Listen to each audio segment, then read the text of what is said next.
স্ত্রী যদি তার স্বামীর জন্য মাত্র একদিন এই আমলটি করতে পারে তাহলে কোত্থেকে টাকা আসবে সে নিজেও বুঝতে পারবে না।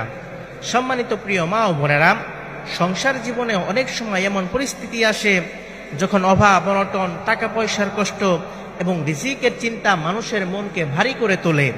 স্বামী সারাদিন পরিশ্রম করে তবুও সংসারের প্রয়োজন ঠিকমতো পূরণ হয় না, কিন্তু একজন নেককার স্ত্রীর দোয়া এবং আমল অনেক সময় পুরো পরিবারের ভাগ্য পরিবর্তনের কারণ হয়ে যায়। একটা কথা মনে রাখবেন, রিজিকের মালিক একমাত্র আল্লাহ তাআলা, সবকিছুর ভান্ডার তার কাছেই রয়েছে।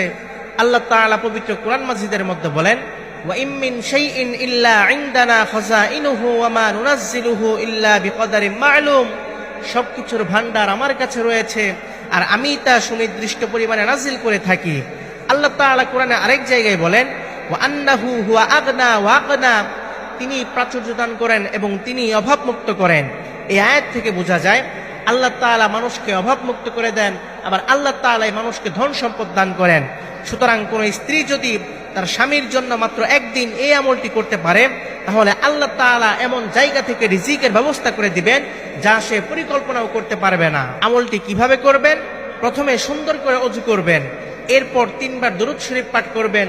দুরূদের মধ্যে সবচেয়ে বেস্ট দুরূদ হচ্ছে দুরূদে ইব্রাহিম, যেটা আমরা নামাজের মধ্যে পড়ি। এরপর ইয়া রাজ্জাকু আল্লাহু আকবার ইয়া রাজ্জাকু এইভাবে 100 বার পাঠ করবেন। এরপর আবার 3 বার দুরূদ শরীফ পাঠ করে 2 হাত তুলে আল্লাহ তাআলার কাছে দোয়া করবেন, হে আল্লাহ, আমার স্বামী রিজিকের মধ্যে বরকত দান করুন, তার কাজের মধ্যে বরকত দান করুন, আমাদের সংসার থেকে অভাব অনটন দূর করে দিন। ইনশাআল্লাহ আল্লাহ তাআলা আপনার দোয়া কবুল করে নেবেন, রিজিকের মধ্যে বরকত দান করবেন, সংসারের অশান্তি অভাব অনটন দূর করে দিবেন।